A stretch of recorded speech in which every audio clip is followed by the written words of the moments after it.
Oui, bonsoir, pasteur Soua, je vous ai salué d'entrée de jeu, parce que je reconnais votre voix suave, n'est-ce pas, qui intervient toujours dans les débats d'Afrique Média. Non, la situation au-dessus de l'Union africaine, parce que, vous savez, moi, je n'aime pas les tours de passe-passe, et j'aime dire la vérité aux gens. L'Union africaine est financée par l'Union européenne et par les Occidentaux. Donc, les dirigeants africains, les 4/5e des dirigeants africains sont complices de la déstabilisation de l'Afrique.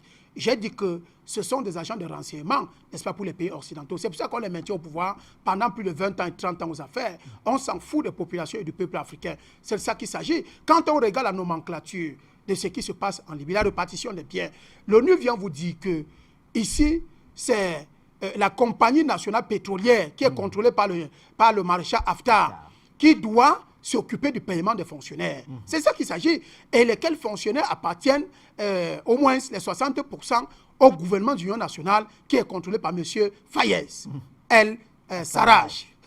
Donc vous comprenez qu'il y a un véritable problème. On prend l'argent de Haftar pour payer les fonctionnaires de Sarraj. Pour payer les fonctionnaires de Sarraj. Et on donne le pouvoir à Sarraj, n'est-ce pas, pour à un moment de décider qu'on ne peut plus payer l'armée qui est contrôlée, l'armée qu'on appelle l'armée loyaliste, qui est contrôlée par le maréchal Haftar. On lui donne ce pouvoir. Est-ce que vous voyez à quel niveau et est-ce que la communauté internationale est tellement méchante? Alors, ma question donc revient, Bouba, celle que j'ai posée d'ailleurs tout à l'heure à Delphin. Dans ce cas, comment faut-il voir Haftar et Sarraj? Sont-ils victimes ou complices de la communauté internationale? Non, je crois que ça, c'est deux frères qui ne s'aiment pas et qui n'aiment pas la Libye. C'est des gens qui se battent pour leurs propres intérêts et donc qui cherchent des soutiens mafiosos auprès des Occidentaux. C'est des gens qui n'aiment pas les Libyens. C'est des gens qui croient que, même s'ils arrivent au pouvoir, ils ne seront pas renversés par la même communauté internationale. C'est-à-dire qui va toujours les tenir. Quand je vous présente le fait qu'il faut payer les fonctionnaires, on paye les fonctionnaires par un pétrole qui est trafiqué par les multinationales occidentales. Et lesquelles multinationales qu'on appelle les agences de pétrole libyennes.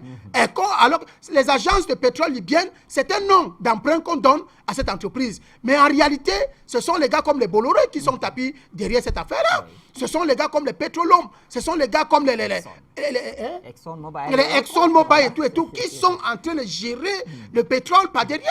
Et on prend des cabinets, n'est-ce pas, des groupes, des bandits, des terroristes. On les met sur le terrain, on dit que c'est une armée qui est en train, n'est-ce pas, d'accompagner le général Haftar pour aller renverser celui qui est reconnu par la communauté internationale et que lui-même n'est pas protégé par cette communauté, par certaines milices des communautés, mais qu'on le fait contrôler un groupe, n'est-ce pas, de crypto-mafiosos, et que ce groupe-là est un groupe qui est limité au niveau de l'Afrique. Alors on peut comprendre tout de suite que si ces deux-là, n'est-ce pas, que ce soit le maréchal Haftar ou bien M. Fayez, si ces deux savaient qu'ils combattaient pour la Libye, à un moment, ils devaient asseoir une plateforme de paix, n'est-ce pas, et de transition en Libye. Et c'est pour ça que le frère que vous avez au téléphone là, Delphin, quand M. Delphin pose le problème clairement, il dit, où est le Conseil national de transition?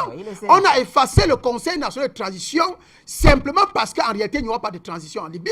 Et il n'y aura que la guerre, et il n'y aura que le chaos en Libye, et il n'y aura que la mort en Libye, il n'y aura que la déstabilisation en Libye. C'est pour ça que le CNT n'existe pas. Or, si le CNT est là, ça veut dire qu'on commence par les protocoles d'accord. On commence par les accords, on commence par les assises, on commence par la discussion. C'est pour ça que le débat, le point sur la LCA est très important. Nous allons aborder ça pour voir comment est-ce que quand il y a une guerre, il y a la division de l'armée militaire dans un pays, on peut procéder pour apporter le calme et la sérénité. On va y arriver.